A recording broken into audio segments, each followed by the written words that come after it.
Ay. Hello po, ante.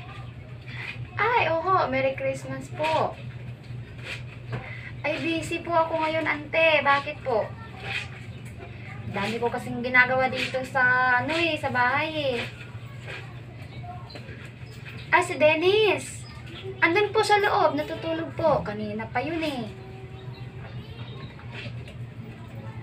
Opo, alam mo po, ante, si Dennis, gigising na yan pag kailan niya gusto po. Halos ako na lang po yung dito sa bahay eh. Gumagawa dito sa bahay.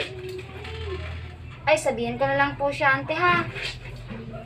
Pinagsasabay ko na lang yung paglalaba ko at pagsasain ko sa pagkain niya eh. Oo, sa kwarto lang po siya kumakain. Hindi naman yung naglalabas. Ay, opo, ante, pupunta po kami dyan, ante.